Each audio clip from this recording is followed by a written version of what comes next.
Nós vamos ler a palavra, Hebreus, capítulo 11.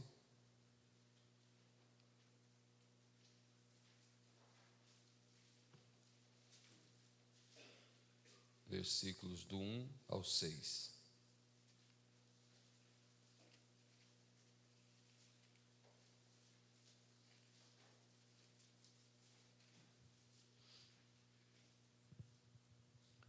Senhor, nós vamos ler a Tua palavra e nós pedimos a presença do Teu Espírito Santo para ficar conosco, para que possamos ter nossos pés dirigidos por Ti, pois Teu Espírito Santo é aquele que nos guia em toda a verdade, aquele que nos leva às águas tranquilas, refrigera nossa alma, leva aos pastos verdejantes. Então, nesta noite, Senhor, eu peço a Tua presença junto a mim, ungindo minhas palavras e ungindo a audição de meus irmãos que vão me ouvir, tanto este grupo que está presente, como aqueles que acompanham pela internet, sejam abençoados no nome de Jesus Cristo. Amém. Hebreus 11, versículo 1 em diante. Ora, a fé é o firme fundamento das coisas que se esperam e a prova das coisas que se não veem, porque por ela os antigos alcançaram testemunho. Pela fé entendemos que os mundos, pela palavra de Deus, foram criados, de maneira que aquilo que se vê não foi feito do que é aparente. Pela fé, Abel ofereceu a Deus maior sacrifício do que Caim. Fé é revelação. Então nós podemos ler, pela revelação, Abel ofereceu a Deus maior sacrifício do que Caim. Pelo que alcançou o testemunho de que era justo, dando Deus testemunho dos seus dons, e por ela, depois de morto, ainda fala. Pela fé, Enoque foi trasladado para não ver a morte, e não foi achado porque Deus o trasladara, visto como antes da sua transladação alcançou o testemunho de que agradara a Deus. Ora, sem fé é impossível agradar-lhe, porque é necessário que aquele que se aproxima de Deus creia que Ele existe e que é galardoador dos que o buscam. Amém. Graças a Deus. Podem se assentar. Fé é revelação. Você crê, então você tem fé. E você crê porque ele foi revelado, lhe foi mostrado.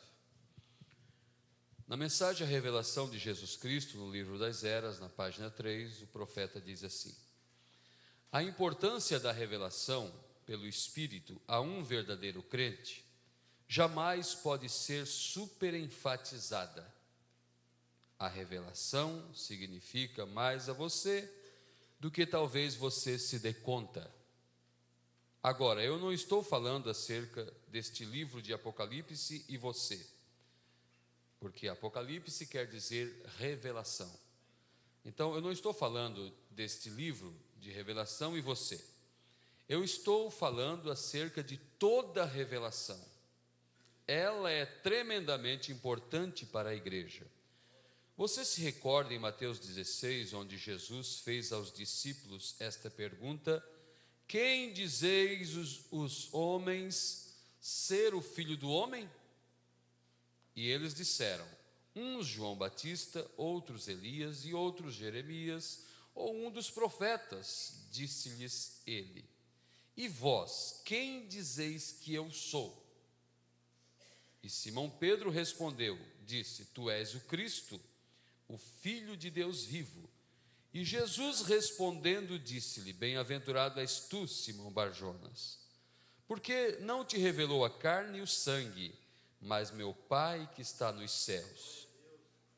Pois também eu te digo que tu és Pedro, e sobre esta pedra edificarei a minha igreja, e as portas do inferno não prevalecerão contra ela.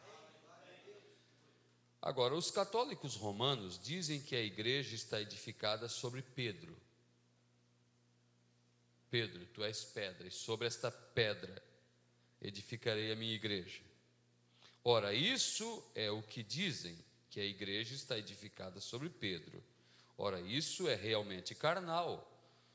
Como poderia Deus edificar a igreja sobre um homem tão instável que negou o Senhor Jesus e praguejou enquanto fazia? Deus não pode edificar sobre a igreja sobre qualquer homem nascido em pecado.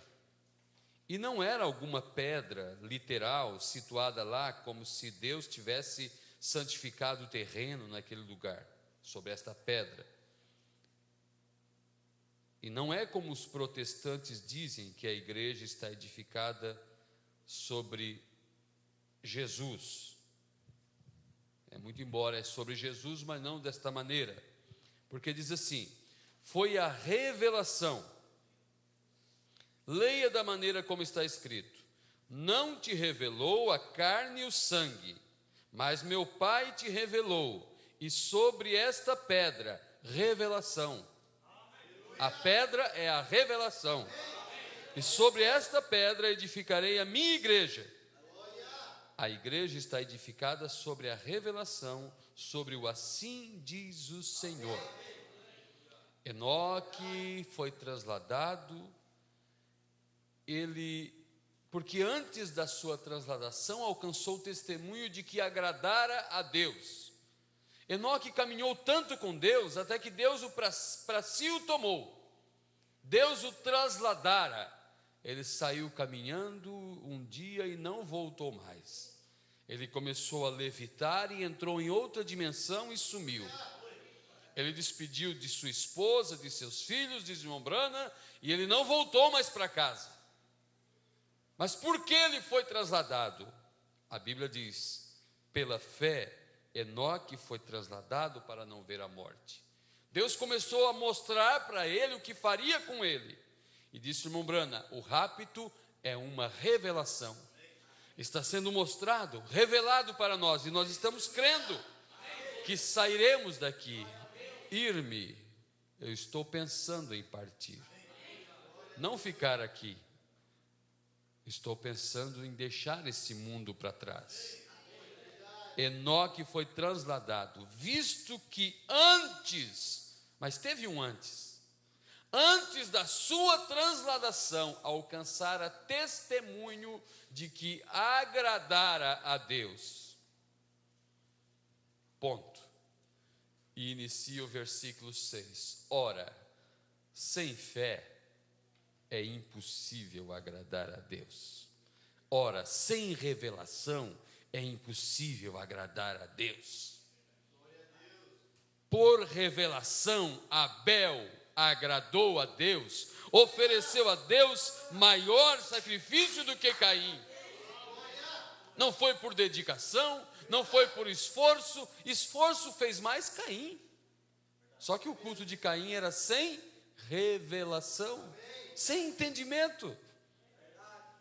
Ora, não foi fruto que seus pais comeram e transgrediram a lei de Deus. Falava de um fruto, era sangue que estava envolvido. Então ele trouxe um animalzinho por fé, por revelação. Aleluia. Jesus disse: te dou graças, ó Pai, por ter ocultado estas coisas dos sábios e entendidos e revelado aos pequeninos. Paulo disse assim ao carcereiro de Filipe, quando aquele ia se traspassar com a sua espada, porque houve um grande terremoto. Paulo e Silas estavam cantando pelas vigílias da noite, com as costas lanhadas de açoite. Mas eles cantavam, irmão Silas, lembra daquele hino assim, vamos cantar aquele hino? E depois cantava outro hino, e ali amarrados, com algemas, depois de ter sido açoitados e cantando na prisão. Aleluia, e de repente um tremor de terra veio, desatou as cadeias e os presos estavam todos ali. E o carcereiro, quando viu que os portões se abriram devido ao terremoto, ele pensou: agora vão me matar, porque todos os presos fugiram e ia se traspassar com a espada. Paulo disse: não faças isso, homem, todos nós estamos aqui, ninguém fugiu. E pregou o evangelho para ele e disse: crê no Senhor Jesus Cristo e será salvo tu e a tua casa. Aleluia. Crê no Senhor Jesus Cristo, e essa palavra é válida para mim e para você hoje em dia. Crê no Senhor Jesus Cristo e será salvo tu e a tua casa. Agora, não é questão de crer num Jesus histórico. Crê no Jesus histórico. O Fábio de Mello crê, todos creem. Sim, o Malafaia crê. É assim que se pronuncia? Ah, bom. Todos creem. Crê no Senhor Jesus Cristo, não histórico. A Rede Globo crê no Jesus do Calvário. O Papa Francisco crê no Jesus do Calvário. Mas não é essa fé, é crer no Jesus Cristo, que é o mesmo ontem, hoje e eternamente. Aleluia! Porque a pergunta foi para os discípulos: o que dizem vocês a meu respeito? Eles falaram o que os outros apontavam para o passado. Eles dizem que tu é Elias, Jeremias, um dos antigos que ressuscitou. E vocês o que dizem a meu respeito? Aí Pedro disse: tu és o Cristo. Sabe o que ele estava dizendo? Tu és o ungido. Tu és o Messias. Tu és o próprio Deus feito carne em nosso meio. E Jesus disse: Pedro, não foi a carne nem o sangue que te revelou. Diz o profeta: não foi nem Jesus que ensinou aquilo para Pedro. Não foi nem Jesus em seus dias de um corpo físico que ensinou aquilo para Pedro, porque Jesus não havia ensinado aquilo. Mas isso foi uma revelação que veio diretamente dos céus. E Pedro, sob esta revelação, eu edificarei a minha igreja, e as portas do inferno não prevalecem contra ela. A igreja que está estabelecida na revelação de quem Jesus Cristo é, não de quem Jesus Cristo foi, nem tampouco do que ele será, mas do que ele é. O que é Jesus Cristo hoje? Um dia ele foi carregado por um jumentinho, ele continua sendo carregado hoje. Quem é Jesus Cristo hoje? Carrega você Jesus em seu coração? Aleluia! Qual parte do papel está sendo desempenhada hoje? Qual parte da história está sendo demonstrada hoje? Um Jesus histórico? Um Jesus na manjedoura? Quando Jesus entrou em Nazaré num dia de sábado, foi-lhe dado o livro do profeta Isaías para ler, e ele achou o lugar onde estava escrito. Se achou, é porque ele procurou. Ele não leu uma escritura aleatoriamente, ele leu uma escritura que ele poderia dizer, que ele poderia então arrematar: hoje se cumpriu essa escritura. Ele não leu assim: uma virgem conceberá e dará à luz um filho, porque aquilo era uma escritura do passado.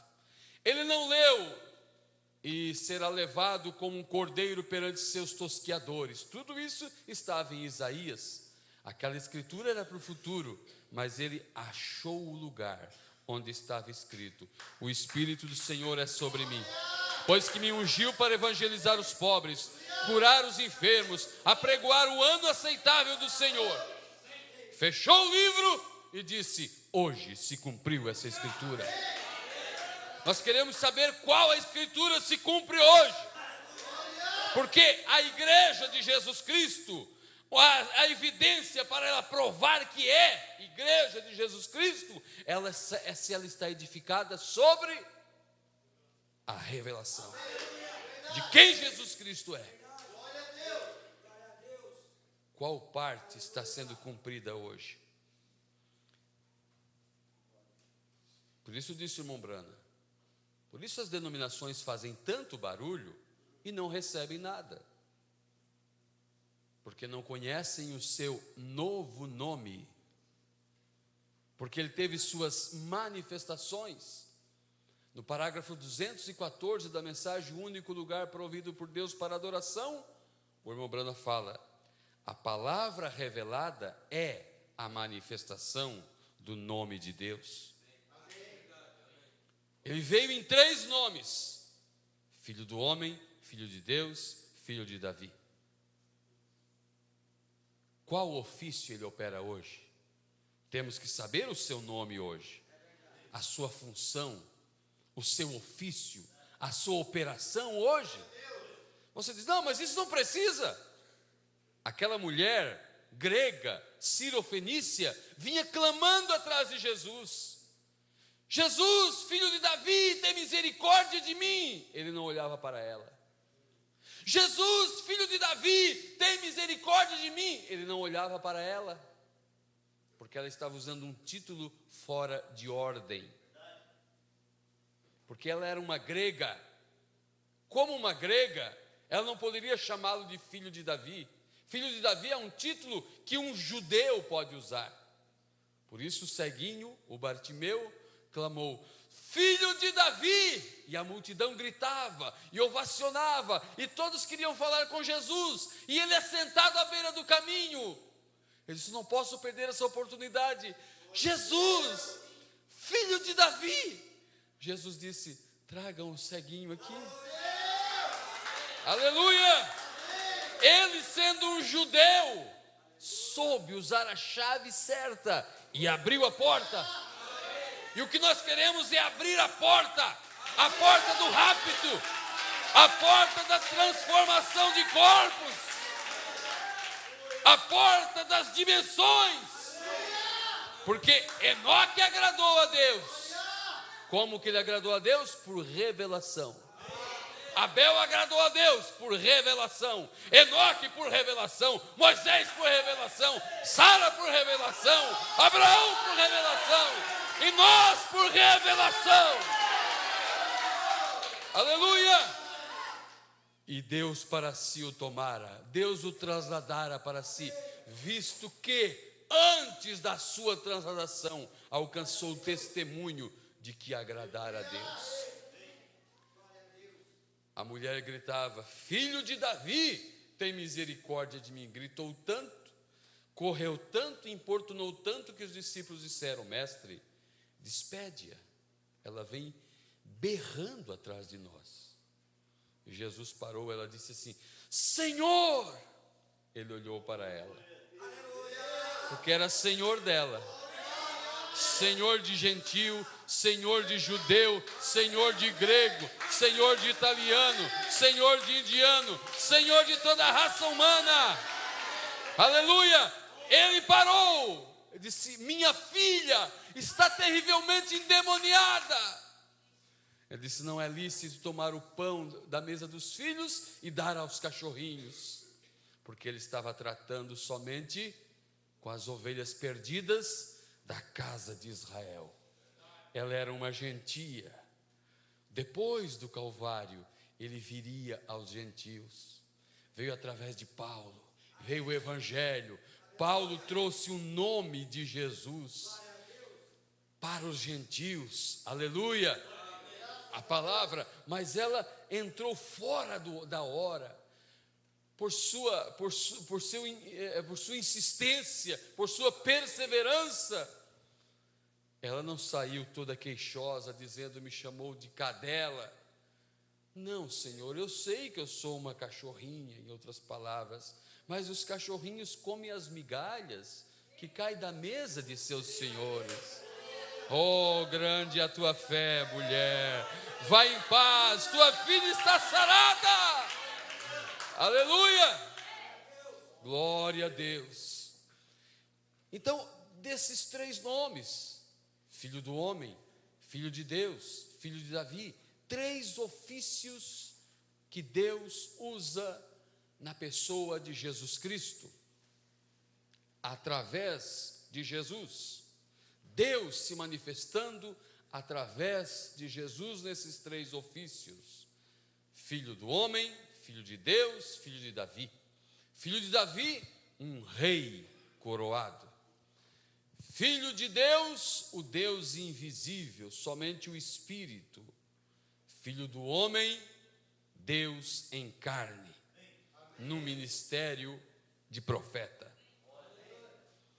Por isso não conhece o novo nome, porque sabem da história que aquele homem, aquele moço galileu, que andou, que palmilhou pela Palestina, isso todos, Hollywood sabe, os cineastas sabem, os escritores sabem, todos conhecem a história daqueles 3 anos e meio.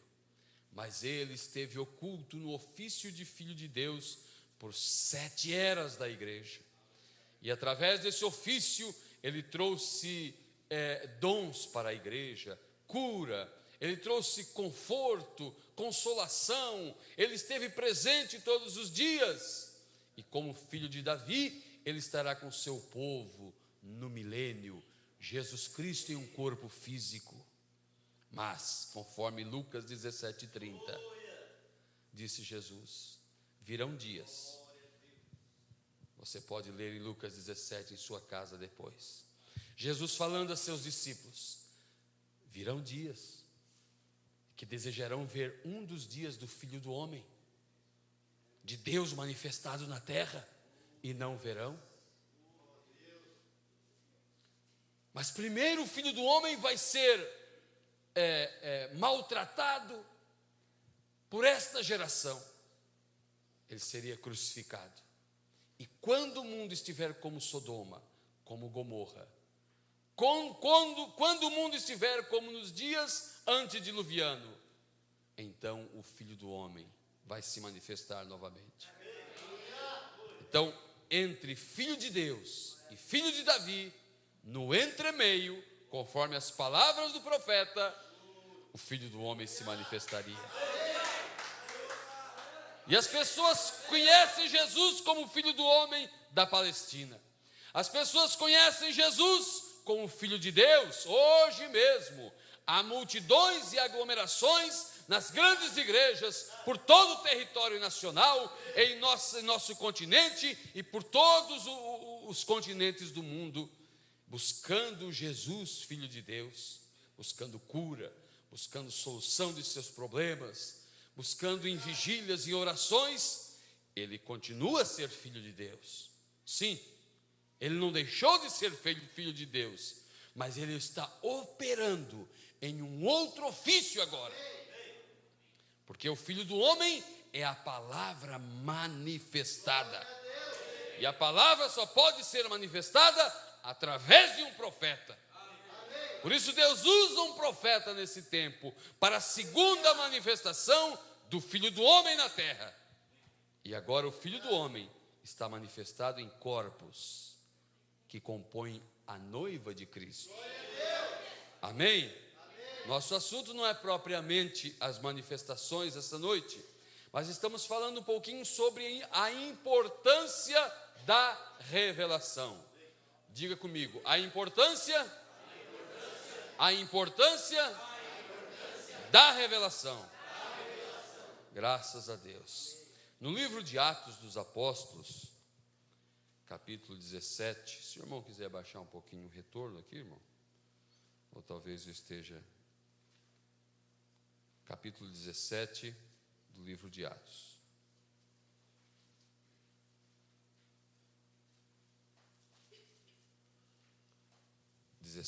Versículos do 10 ao 12.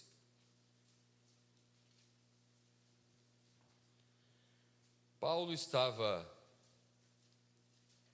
pregando o evangelho e passando de cidade em cidade. E aqui no versículo 10 de Atos 17 diz assim: e logo os irmãos enviaram de noite Paulo e Silas a Bereia. E eles chegando lá, foram à sinagoga dos judeus.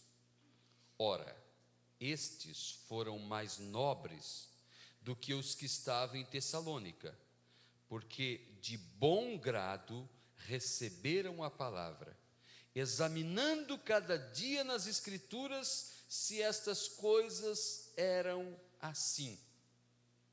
De sorte que creram muitos deles, e também mulheres gregas da classe nobre, e não poucos varões.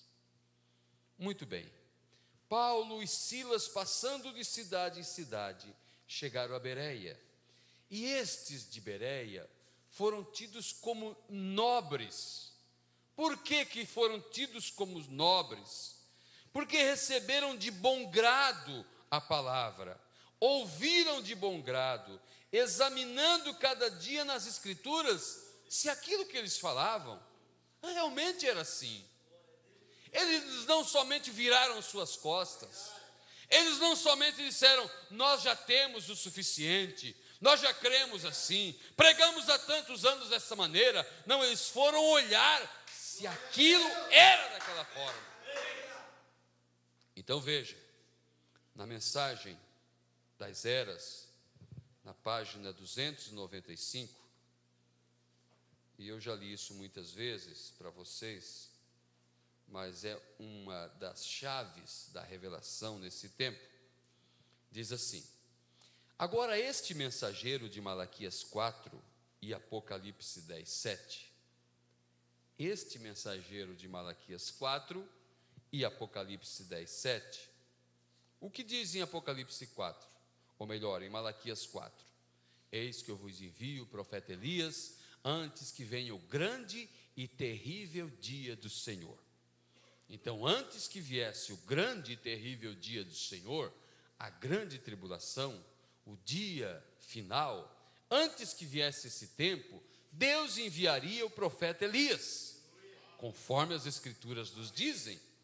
Não o Elias do passado, mas o espírito de profeta que esteve em Elias, o tisbita, aquele lá do Monte Carmelo, aquele lá do desafio, lá com os profetas de Baal, amém?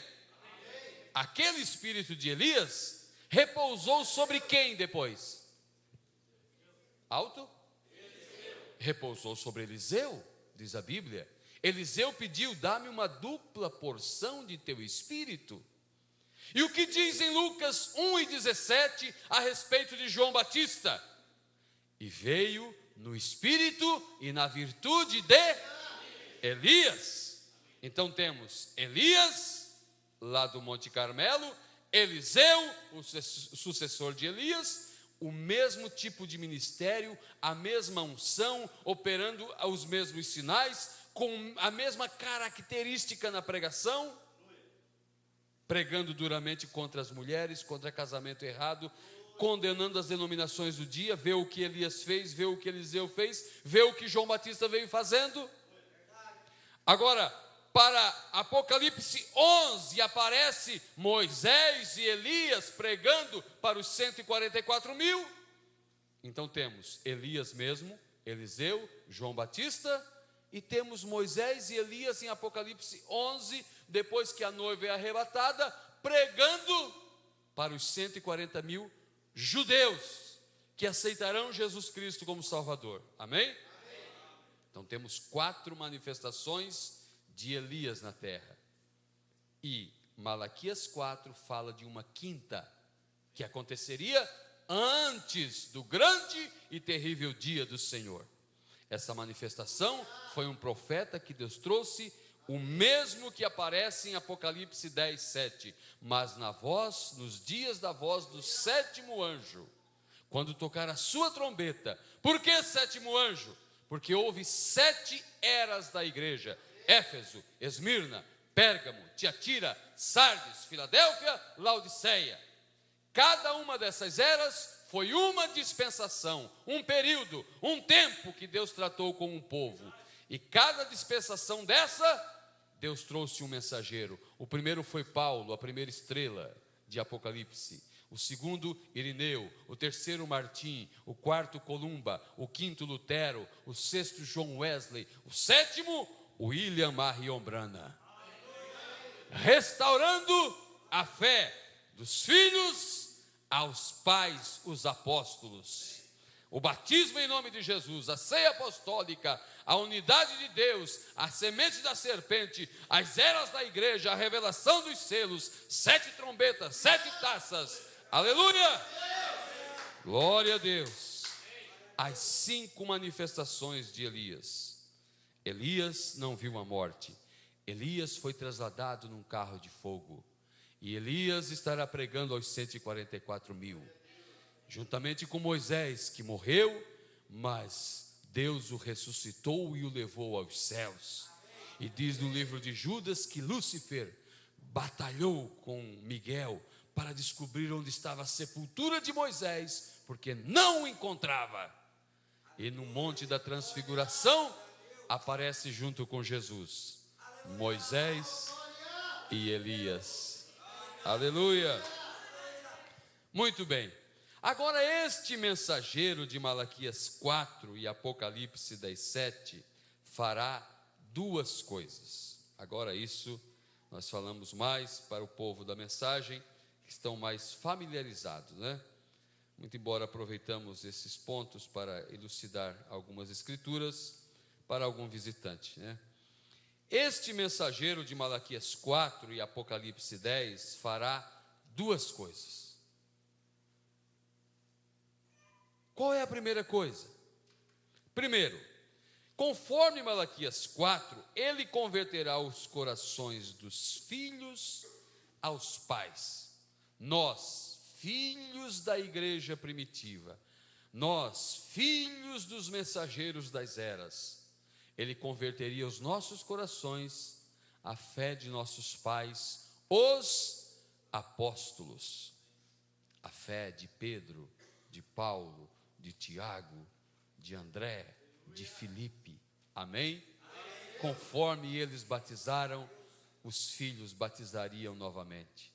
Não conforme os títulos que foram criados no ano 325 pelo concílio de Nicéia, pela mão do imperador Constantino, de batismo em nome de Pai, Filho e Espírito Santo, crença em 3 deuses. Não, os filhos seriam levados de volta à fé dos pais apostólicos. Então, este mensageiro do fim, este mensageiro de Malaquias 4, ele faria 2 coisas. A primeira, levaria de volta os corações dos filhos aos pais.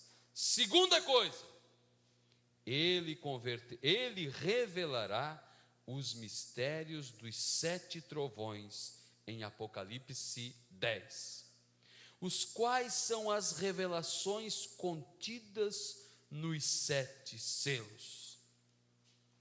E serão essas verdades, mistérios, divinamente revelada, que literalmente converterão os corações dos filhos aos pais do Pentecostes. Exatamente assim. Amém.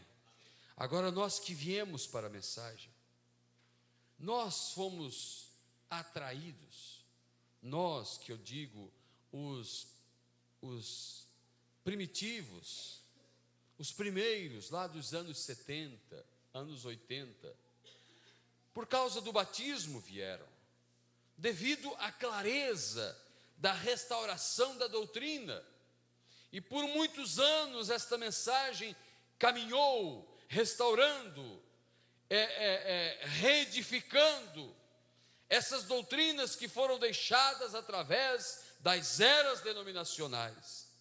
Porém, muito pouco ou quase nada se falou em revelação dos mistérios contidos nos 7 trovões de Apocalipse 10, os quais são as revelações contidas nos 7 selos, porque este mensageiro faria 2 coisas, amém? A primeira, restauraria a doutrina. A segunda, revelaria os mistérios dos 7 trovões contidos em 7 selos. Os 7 trovões estão em Apocalipse 10 e os 7 selos estão ali em Apocalipse 6. os 7 selos de Apocalipse, que João somente escreveu os símbolos, mas não pôde dar a explicação. Mas agora, nesse tempo, viria a revelação destas coisas. E são coisas profundas de Deus. São coisas que são para aqueles que ouvem de bom grado. Mas isso não tem importância, isso não é relevante, isso não precisa. E ouvem de mau grado. Mas os de Bereia foram achados mais nobres do que os de Tessalônica, porque ouviram a palavra de bom grado. E graças a Deus nós temos ouvido essas revelações de bom grado. Glória a Deus. Quando o profeta foi pregar as 70 semanas de Daniel, e ele teve que fazer um caminho para que eu passasse, para que você passasse, para que nós passássemos, para que cada ministro passasse.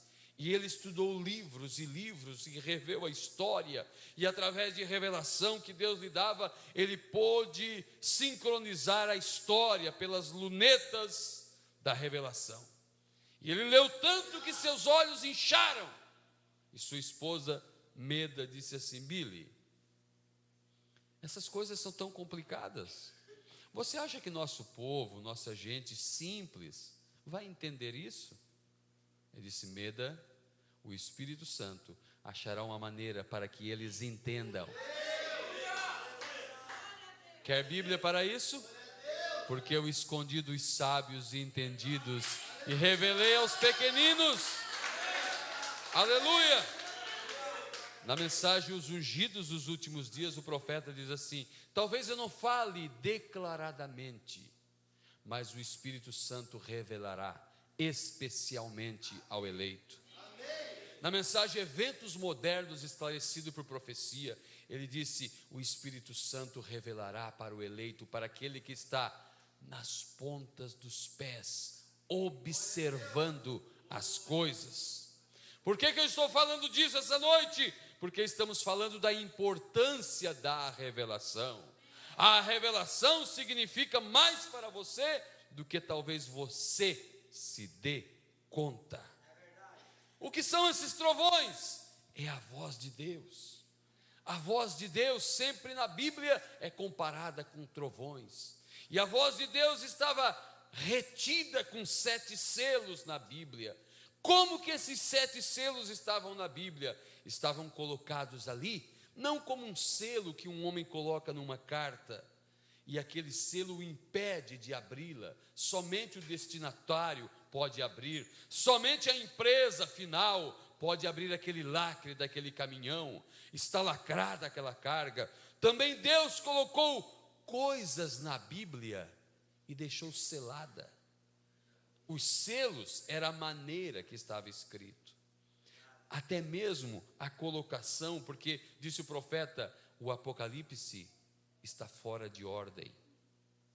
Não quer dizer que os eventos que acontecem em Apocalipse 5 ou 6, no 7 é uma sequência. Deus colocou fora de ordem, para que a mente humana não entendesse, para que o diabo não fizesse grande estrago. E o que já fez, formou milhares de denominações, mas Deus agora traz um profeta na estação certa, no tempo certo. Aleluia! E é tempo da segunda manifestação do Filho do Homem na terra. E agora o Cordeiro vem, toma o livro e abre e revela os segredos. Graças a Deus. Não para um povo que não se interessa, mas para alguém que se interessa. Quando o profeta, na mensagem Senhores, é esse o tempo, ele conta o sonho do irmão Júnior Jackson. E o irmão Júnior disse assim: você estava explicando algumas coisas que estavam em uma rocha. Esta rocha tinha a forma de uma pirâmide. E você estava explicando as coisas que estavam escritas naquela rocha, por fora da rocha. Então houve um período, houve etapas do ministério profético de Malaquias 4, que ele estava explicando coisas que estavam por fora da rocha, coisas mais acessíveis. precisava de explicação, precisava de revelação, mas eram coisas que estavam ali para serem mostradas, para serem explicadas, para serem faladas, e havia muitos ministros juntos com ele. Mas de repente apareceu uma alavanca, uma ferramenta em algum lugar, e disse o irmão Júnior que o profeta abriu a tampa, a parte de cima daquela rocha, e dentro daquela rocha havia uma pedra branca, e nessa pedra branca não havia nada escrito. Ele disse: vocês esperem aqui, eu vou ao oeste, e eu voltarei com a explicação, com a revelação dessa pedra branca que não tem nada escrito. Chegou um tempo quando os selos haveriam de ser revelados. Antes eram as coisas que estavam por fora da rocha, amém? Mensagens como para que foi dado o Espírito Santo, a estatura de um varão perfeito, Hebreus, a adoção e assim por diante. Mas houve um tempo quando Apocalipse 10 seria cumprido. Aí foi uma outra etapa do ministério. Aí veio uma unção maior, uma ferramenta, a manifestação do Filho do Homem, e abriu a rocha, o topo da rocha foi aberto. E disse o profeta: dentro daquela rocha, o sol nunca havia brilhado antes, nunca havia batido. Nenhum teólogo, nenhum estudante, nenhum seminarista, nem mesmo um mensageiro pôde destapar, descobrir aqueles mistérios, apresentar aquela pedra branca.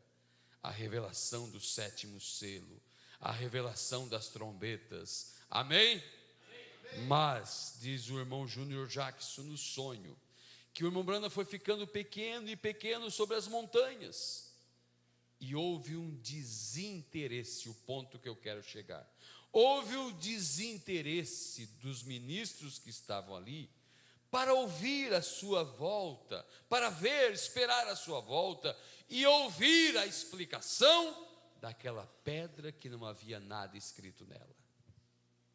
São as coisas que estavam ali no livro de Apocalipse, são as coisas que necessitam-se de revelação, são as coisas que foram ocultas, até mesmo João foi impedido de escrever. Você lembra o que foi dito a João? João disse: eu ouvi o que os 7 trovões falaram, e eu ia escrever, e uma voz disse: João, não escreva o que os 7 trovões falaram, mas nos dias da voz do 7º anjo, quando tocar a sua trombeta, se cumprirá o segredo de Deus. Porque era o tempo onde a pedra seria destapada e uma rocha seria tirada de lá. Rocha fala de revelação. Aleluia, graças a Deus. Agora você diz: Senhor, eu tenho visto a tua palavra revelada, Senhor, e eu tenho crido em tua palavra. Veja o que o profeta diz. Recorde, João Batista não só foi o profeta, mas também o mensageiro de seus dias. Ele foi cheio do Espírito Santo desde o ventre de sua mãe. Quando estava batizando no Jordão, a palavra de Deus, Jesus, veio a ele. A palavra sempre vem aos verdadeiramente cheios do Espírito. Essa é a evidência de ser cheio do Espírito Santo. É essa que Jesus disse que seria a evidência. Deixa eu falar um pouquinho sobre a evidência, sobre a prova que você tem o Espírito Santo. Agora, lembre-se, foi Tiago, me parece, que falou que a fé sem as obras é morta. Então, se você tem fé, se você tem revelação, você vai ter as obras logo em seguida. Amém. Veja, essa que Jesus disse que seria a evidência. Jesus disse: eu rogarei ao Pai e Ele vos enviará outro Consolador para que fique convosco para sempre, o Espírito de verdade que o mundo não pode receber. Ora, nós sabemos o que é a verdade. A tua palavra é a verdade. João 17 diz, novamente em João 8,43 diz, disse Jesus, por que não entendeis a minha linguagem? Por não poderdes ouvir a minha palavra. Você notou que Jesus disse que o mundo não poderia receber o Espírito Santo? Ora, nesse versículo que acabei de ler, tampouco poderiam receber a palavra. Por quê? Porque o Espírito e a palavra são um. E se você tem o Espírito Santo como os profetas, a palavra viria a você. Você a receberia. Em João 14,26 diz, mas aquele Consolador, o Espírito Santo, que o Pai enviará em meu nome, esse vos ensinará todas as coisas, e vos fará lembrar de tudo quanto vos tenho dito. Aqui achamos novamente a palavra vinda por causa do Espírito de Deus. Novamente em São João 16 diz, mas quando vier a verdade, ou melhor, ele vos guiará, sim, mas quando vier aquele Espírito de verdade, a palavra, ele vos guiará em toda a verdade. A tua palavra é a verdade. Porque não falará de si mesmo, mas dirá a palavra, tudo o que tiver ouvido, a palavra de Deus, e vos anunciará o que há de vir. O Espírito trazendo a palavra de profecia. Quero que você observe bem cuidadosamente, que Jesus não disse que a evidência de ser batizado com o Espírito Santo era falar em línguas, interpretar, profetizar, gritar e dançar. Não importa quem diga que é isso. A evidência do Espírito Santo não é falar em línguas. A prova que alguém tem o Espírito Santo não é falar em línguas, não é profetizar, não é dançar, não é gritar. Você diz, não é profetizar? Não está falando de falsa profecia. Você lembra do profeta Balaão? Sabe onde é que ele está hoje? No inferno. E ele era um profeta verdadeiro, mas ele trabalhava pelo dinheiro e queria que seu dom amaldiçoasse o povo de Deus. Então, os dons e vocação são dados sem arrependimento. Não é prova que alguém tem o Espírito Santo porque ora pelas pessoas e as pessoas são curadas. Não é prova que alguém tem o Espírito Santo porque grita, porque fala em línguas, porque pula, porque profetiza. Isso pode acontecer e a pessoa nem justificado é. São dons que Deus dá sem arrependimento. Agora, a prova que alguém tem o Espírito Santo é que recebe o Espírito da verdade, e o Espírito da verdade guia em toda a verdade. Ele disse que a evidência seria que você estaria na verdade, que você estaria na palavra de Deus para a sua era. A evidência tem a ver com receber essa palavra. Em 1 Coríntios 14:37, se alguém cuida ser profeta ou espiritual, disse Paulo, reconheça que as coisas que vos escrevo são mandamentos do Senhor.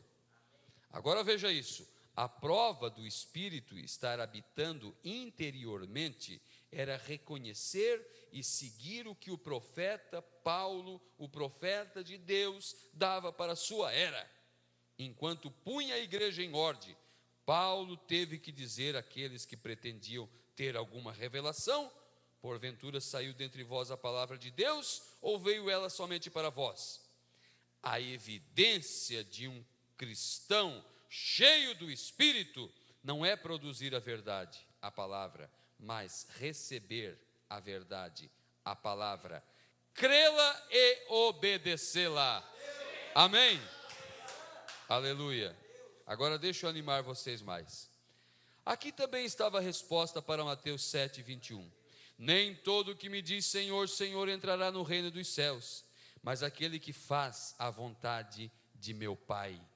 Enoque foi transladado, porque antes da sua transladação alcançou o testemunho de que agradar a Deus. Ora, sem fé, sem revelação, é impossível agradar a Deus. Amém? Então, quem que entra no reino dos céus? Aquele que faz a vontade. Muitos me dirão naquele dia: Senhor, Senhor, não profetizamos nós em teu nome? Em teu nome não expulsamos demônios? Aí onde entra RR, mala feia e por aí vai. Em teu nome não fizemos muitas maravilhas? Aí você vê e tem crente da mensagem que fica encantado com Valdemiro Santiago. Eu não me encanto com aquilo. Nós sabemos que existe um sonho sobre a terra. A história está se repetindo. Quando o mundo se tornar como Sodoma, como Gomorra, então o Filho do Homem se manifestaria. Deus, em um corpo de carne, foi visitar Abraão e prometeu ao grupo lá da tendinha, ao pequeno grupo da casa de Abraão, a Abraão e Sara, a transformação de seus corpos, para poder receber o filho prometido, Isaque, a alegria. Mas 2 anjos, 2 unções, desceram a Sodoma e Gomorra. E o que fizeram aqueles 2 anjos em Sodoma e Gomorra? Cegaram os homens de Sodoma e Gomorra. Então Deus tem enviado unções de cura, de revelação, para cegar Laodiceia cada vez mais. Sabe por quê? Porque eles ouvem a palavra de mau grado. Eles só querem Jesus para benefício próprio, para encher seus bolsos, para resolver seus problemas terrenos. Mas disse Paulo, eu creio que disse domingo passado, Paulo disse: Timóteo, eu já estou sendo oferecido como sacrifício. O dia da minha partida se aproxima, mas há uma coroa me esperando. E não somente a mim, mas a todos que amarem sua vinda.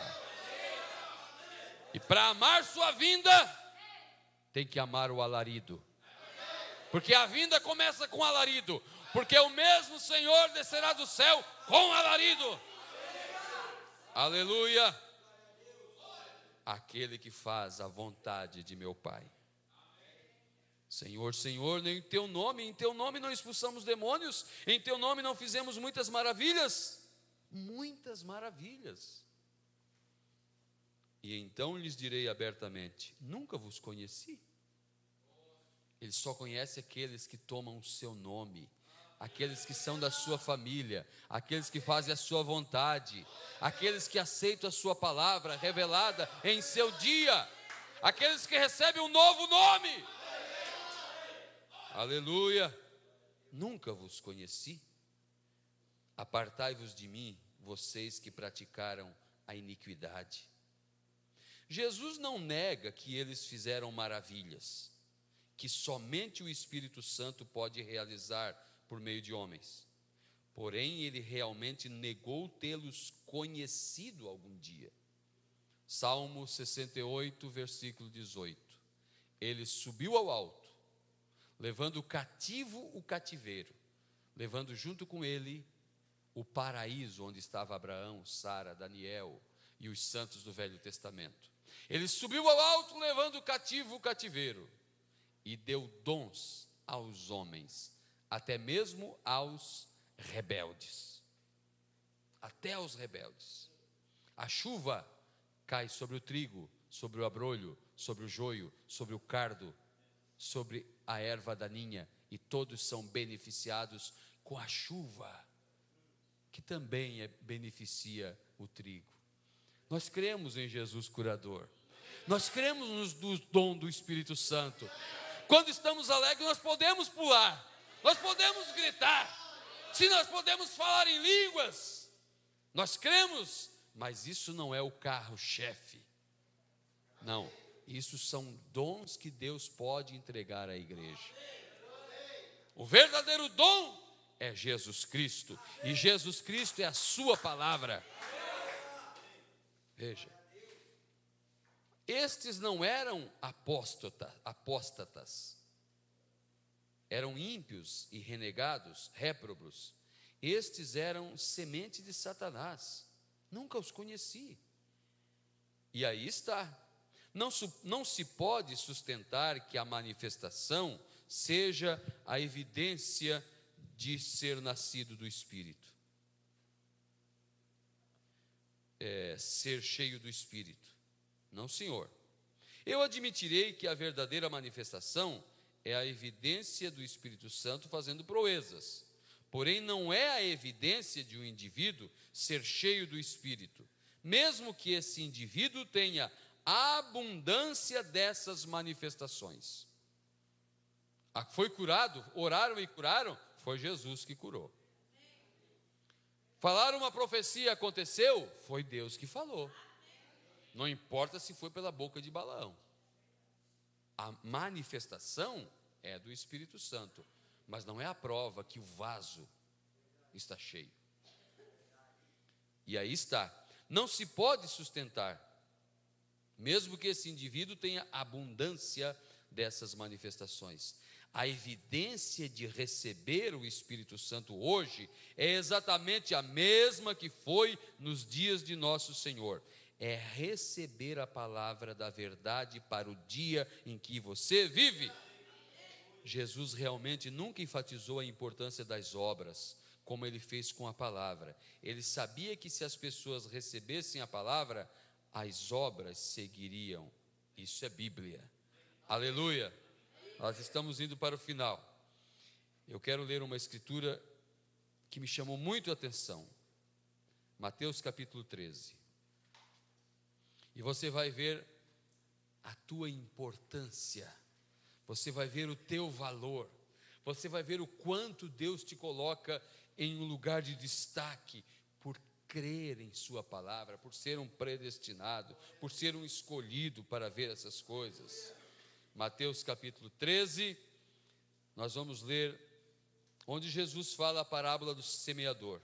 Mas ele fala a parábola, depois conversa em particular com seus discípulos, a partir do versículo 11, diz assim: ele respondendo disse-lhes: porque a vós é dado conhecer os mistérios do reino dos céus, mas a eles não lhes é dado. Porque os discípulos disseram: mestre, por que tu falas por parábolas?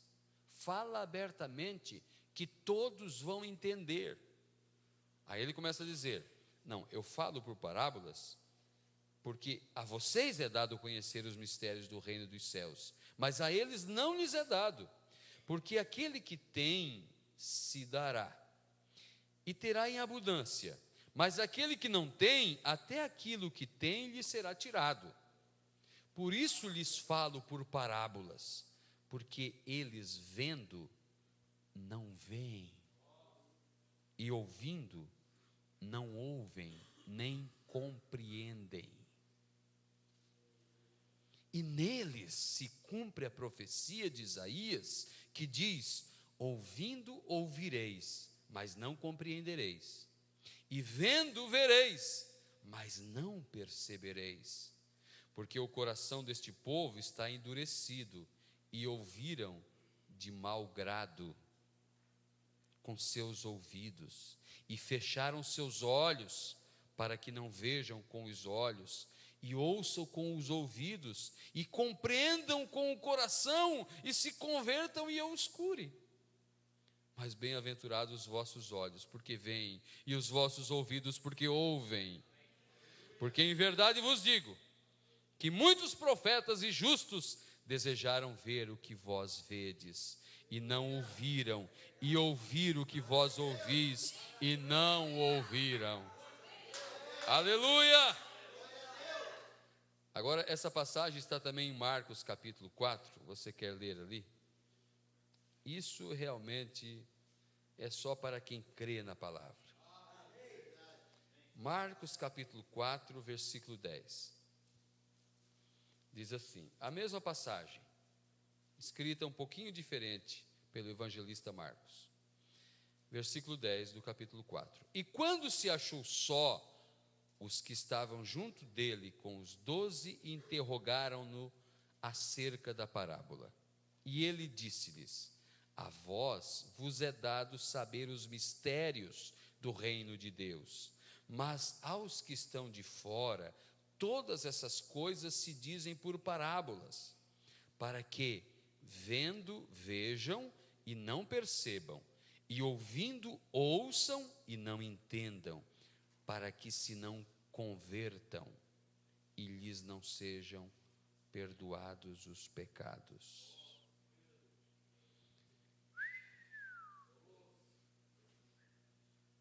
Você viu a revelação? Você viu o quanto você vale? Que ele esconde de muitos, não mostra, porque se ele mostrar, eles vão crer, e eles não podem crer. E eu vou ler aqui o que o irmão Brana diz: eles não são redimíveis, não há remissão para filho de serpente, não, para caimita, para altares floridos, altares laodiceanos, belos, formosos, cheios de frutos, não há sangue para eles, não há remissão para eles, mas a vocês foi dado o direito de conhecer os mistérios de Deus. Aleluia! Por isso o Filho do Homem falava em parábolas. E mais uma vez o Filho do Homem, quando veio e se manifestou através de um profeta, que foi o Filho do Homem, através de um Filho do Homem, ele falava por parábolas.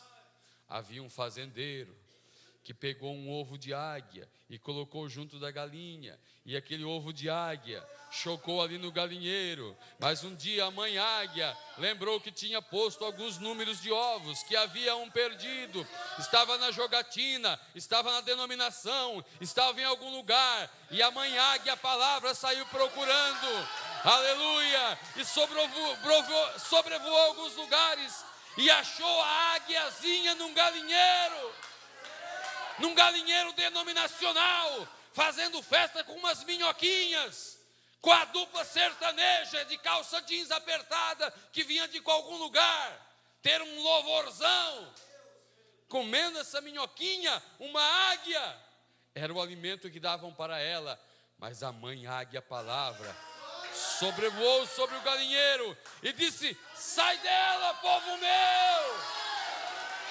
vamos para as alturas, eu vou te mostrar a revelação do Filho do Homem, a revelação do 7º selo, a abertura da palavra. E ela voou com a mãe águia, com as 2 asas fortes, o Velho e o Novo Testamento revelados, porque agora estamos com o livro aberto, e fomos para as alturas. Você não encontra bando de águia por aí. Sabia que a águia não anda em bandos? Ela é um tanto solitária, lá no penhasco. Ela se alimenta do alimento morto no dia.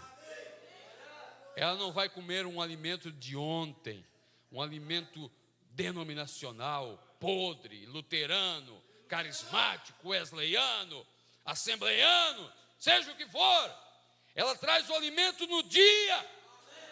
E Jesus disse: onde estiver o corpo, onde estiver a palavra revelada, onde estiver a revelação do dia, aí se ajuntarão as águias. Aleluia. A águia não voa em bando, ela só se reúne para comer. Na hora da comida ela se reúne.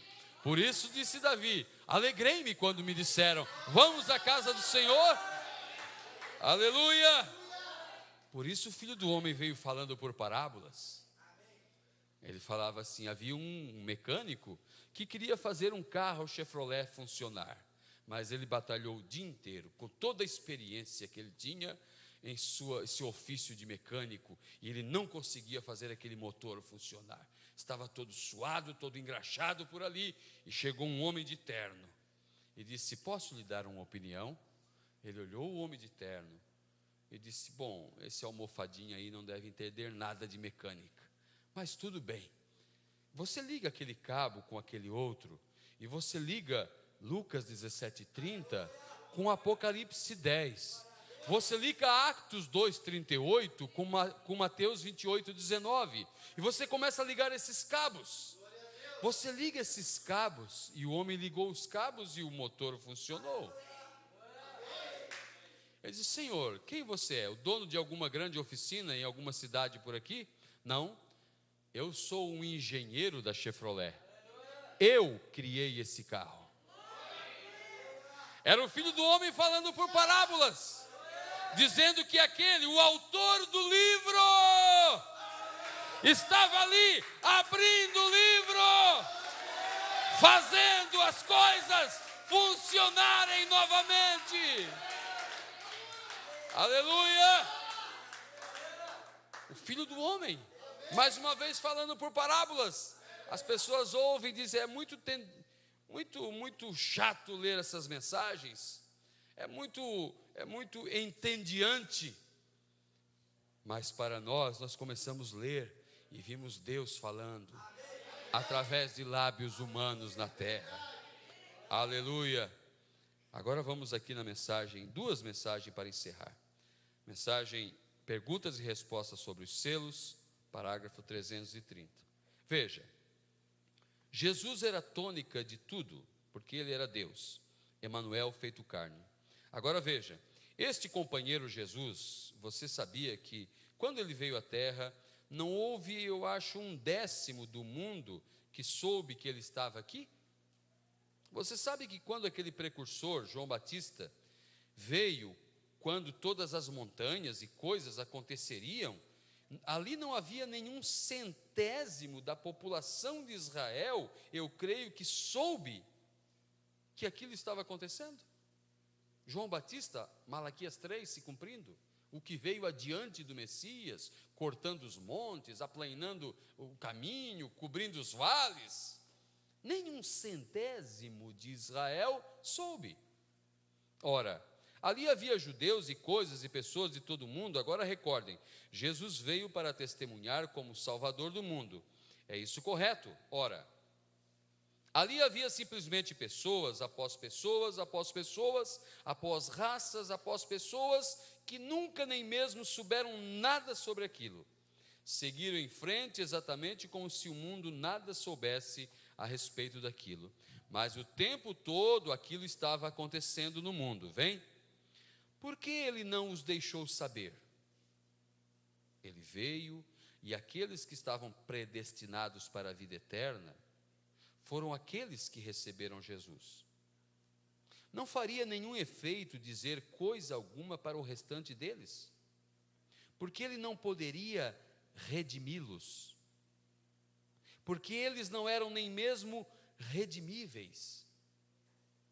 Porque foi isto, quando aqueles sacerdotes se colocaram ali, quando ele teve que chegar àquele ponto, porque o predestinado estava ali em todo o redor, então ele teve que pregar para eles como um grupo, ele teve que jogar a rede para apanhar o eleito, ele teve que pregar para o grupo inteiro, para apanhar algumas pepitas.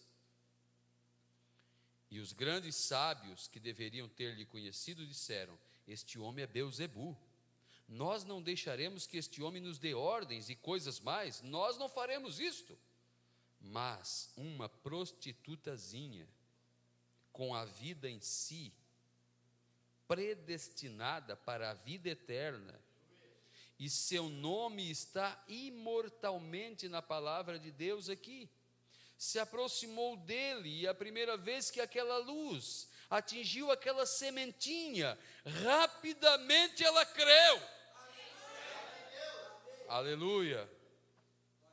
Mensagem ao Futuro Lar, 126. Agora olhe, neste sacerdote aqui, nós encontramos parte de seu fundamento aqui.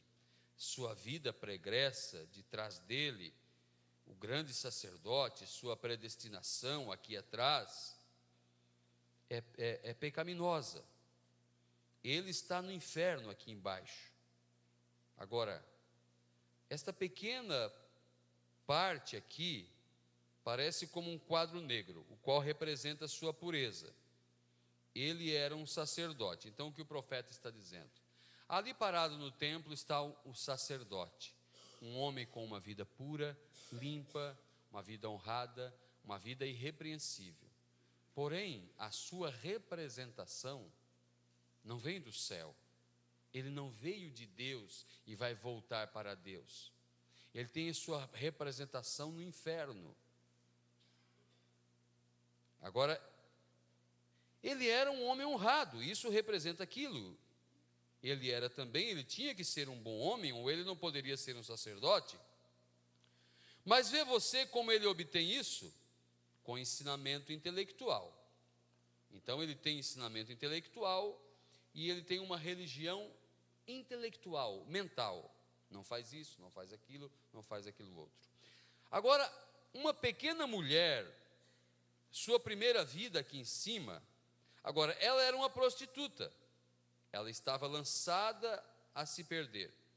Porém, no profundo dela, aqui, havia simplesmente um pouquinho de entendimento. Ela disse, junto ao poço, eu sei que quando o Messias vier, aquilo estava ali em seu coração. Observe, quando Jesus veio e manifestou a palavra, ora, a palavra discerniu os pensamentos que estavam no coração dela, como Hebreus 4 diz que isto será. A palavra é um discernidor dos pensamentos do coração, e ele veio como filho do homem, Jesus, um profeta. O que aconteceu? Aquele sacerdote, unicamente com ensinamento intelectual, ensinamento teológico, olhava para Jesus e dizia, é Beelzebu, é um diabo, é o príncipe dos demônios, um adivinho. Por causa disso que ele sabe da vida das pessoas, porque é um adivinho, é um diabo, porque disso é o que sua denominação chamou. O que fez isto? Ele não tinha representação, então aquilo se enegreceu para ele. Mas essa mulherzinha não tinha nada para apresentar, ela era tão suja e imunda o quanto podia ser, mas veja, em seu profundo, ela tinha representação. Então ela estava buscando que isso fosse feito carne. E quando ele disse, Jesus, vai e busque teu marido e vem aqui. Ela disse, Senhor, eu não tenho marido. Ele disse, dissesse a verdade, porque tivesse 5 e o que tens agora não é teu marido. Você tem tido 5. Esse faz 6 que você tem agora. Ela disse, Senhor, tu não és Beelzebu. Eu percebo que tu és um profeta. Aleluia! Agora, nós sabemos que o Messias, disse ela, agora ela começa a falar de escrituras. Nós sabemos que o Messias, o qual é o Cristo, virá. E quando ele vier, ele fará essas coisas. Então por que as pessoas não creem quando apontamos para Malaquias 4, para Apocalipse 17, para Tessalonicenses 4, a vinda de Cristo vindo no alarido, vindo na nuvem, Apocalipse 10? Porque sua denominação tem ensinado de maneira diferente. Mas a mulher disse, o Cristo virá, e quando ele vier, ele fará isso. Ele disse, eu sou o Messias. Não houve mais dúvida. Você não pode explicar isto. Ela viu, ela creu naquilo. Por quê? O que fez aquilo por ela? Aquilo a redimiu. Você creu? Você viu a revelação do dia? Você tem ouvido isso de bom grado? Você tem dado crédito para isso? Veja o que isso é importante para Deus, o que isso representa. Por isso é o dia da nossa libertação, por isso é o nosso jubileu. Não temos que ser escravos do diabo, não temos que ser escravos do pecado. Ele nos libertou, Ele nos deu vida eterna. Nós temos crido em sua palavra. Isso, irmãos, faz toda a diferença. Aleluia. Tem um hino, irmão Adão? Vamos cantar. Antes dos irmãos cantarem, eu quero orar. Coloque-se em pé. Querido e amado Deus, nós queremos agradecer, Senhor, pelo colírio nos olhos, ó Pai, em poder ver Tua revelação, Senhor, em poder ver o Teu mover nesse dia, Senhor, em poder ver o que o Senhor está fazendo nesse dia, Pai, quando muitos passam por alto e não vem o super sinal que passa por alto, mas nós temos visto, nós temos crido, nós temos dado ouvido à Tua palavra, Senhor. Deus bendito, ajuda cada um a ver isso, Senhor, a dar valor para isso, Senhor, a dizer amém para isso, Senhor. Ajuda cada um a agradecer quando alguém estiver orando, agradecendo, Senhor. Não ficar nunca de lábios fechados, ó Pai, porque aquilo que nós cremos, nós podemos dizer amém, e o que não cremos, nós não falamos. Mas se nós temos crido em Tua palavra, eu digo amém, como diz aquele hino, eu digo é verdade, eu agradeço a Ti, Senhor, porque o Senhor tem nos dado a revelação, Pai, o Senhor tem nos dado entendimento para ver, Senhor, o Senhor tem nos mostrado para nós Tua palavra. Muito obrigado, Senhor, porque não estamos do outro lado, do lado daqueles que estão jogando pedra, que estão negando, que estão dizendo é falso, é ismo, é do diabo, mas nós estamos dizendo é a pura verdade, Senhor. Nós cremos em Tua palavra, Senhor. Obrigado pela revelação, Senhor. Obrigado, Jesus.